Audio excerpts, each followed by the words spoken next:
Hindi okay, oh. Hello mga kabasic, welcome again sa ating YouTube channel, Motorcycle Basic Mechanic, wherein we can learn repairs and tutorials and vlogs. Please subscribe and click the bell for the updates to our latest videos. Thank you so much and God bless everyone. Hindi okay, oh. Tumulo yung gas. Okay, so pag ganito mga kabasic, kita nyo yung gas, no? Siyempre nasingaw talaga yung gas natin sa ating combustion chamber.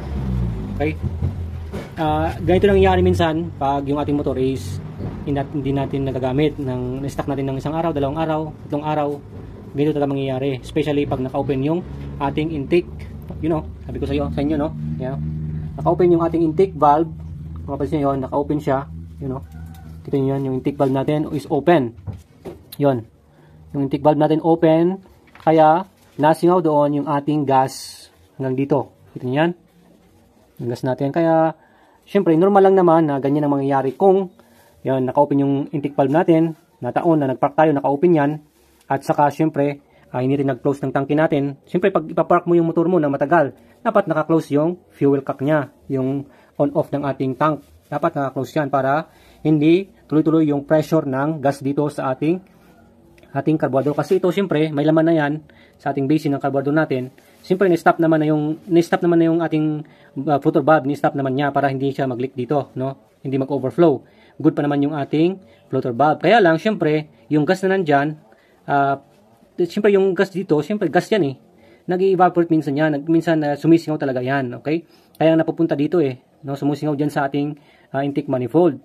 Kaya pumupunta siya dito, no? Dumadaloy siya dyan sa ating chamber. Kaya minsan, flooded na yung ating combustion chamber, kaya minsan ayaw ma-start, especially pag yung spark plug, yung kuryente niya is hindi malakas. Pero pag malakas naman yung kuryente ng yung motor, walang problema naman, kaya naman niyang start agad to, okay?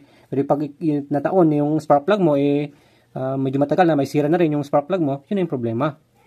Hindi na yung kaya na sunugin yan. So kailangan palabasin mo muna yung mga excess na mga mixture dyan sa loob. Ang ginagawa ng iba, syempre binubuksan tong spark plug, tapos kinikik, tapos ganito, no? Ginagawa is kinikik ito para lumabas siya, okay? So syempre naka-close pa rin yung tangke muna natin. Close muna natin yung tangke natin. Tapos saka natin pupunasan to, syempre punasan mo yan, yung basang-basa na gas na yan, tapos saka mo siya ikabit dito, no? Syempre pwede din naman yung kahit hindi mo tanggalin yung ating spark plug, is i-off mo lang muna yung ignition switch mo, tapos i-crank mo siya, no? Na hindi naka-on yung ating susi para talabas muna yung mixture na sobra, no? Hanggang mag-normalize yung pagpasok na ng gas at saka air natin dito. Pag nag-normalize na yan, okay na, i-start na yung motor natin, okay? Basta mahalaga, malakas yung kuryente natin, okay yung spark plug natin, at syempre is gawin natin to. Labas muna natin yung excess na mixture, okay? Saka natin i-open yung ating tangke. Yung fuel cock natin, i-open na natin yan pag natapos na yon, okay? Syempre ito, nakabalance naman na yung ating gas dito, okay? Ayan, so ganun mga kabasic, no? Okay, mabahala pag ganito. Basta mahalaga yan mga kabasic.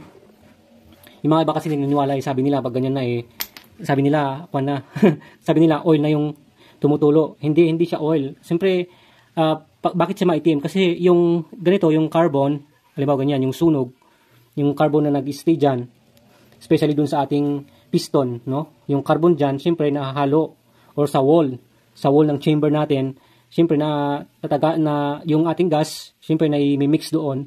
Kaya paglabas niya, parang itim-itim na dito. Parang maitim siya na parang oil. Pero pag amuin mo, hindi naman siya oil, gas naman siya. Na may halo lang na carbon. Okay? Yung mga nasunog na mixture natin. Kaya parang oil siya, pero hindi siya oil, no? Ayan, gas lang. Okay? Pero siyempre, pag oil na yung lumabas dito, makita mo naman, no? Makita mo naman na marami din na anong sign yung pag may oil na, siyempre makita mo naman sa butso mo na mayroong kunting-kunting usok, no? Na puti, okay? Hindi na natanggal, ganoon.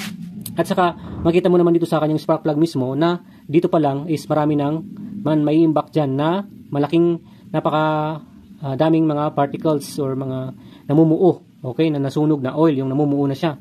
Pero pag ganito lang, na carbon lang, yan, itim-itim lang, normal lang yan. Walang problema naman dyan, no? Ayan, so, ganun mga kabasic, no? Pag siyempre oil na yung nalabas dyan, may nakasama ng oil na lalabas, siyempre, yun na yung time na i-check mo na yung kanyang Siyempre, unang-una, yung kanyang cylinder block. Okay, kung gasgas na, so top overhaul siya. Dapat mo siyang ipacheck sa, siyempre, mekaniko para may top overhaul yung ating motor. Okay, especially pag may mga usok na. Okay, check yung cylinder block, yung wall niya, kung gasgas na.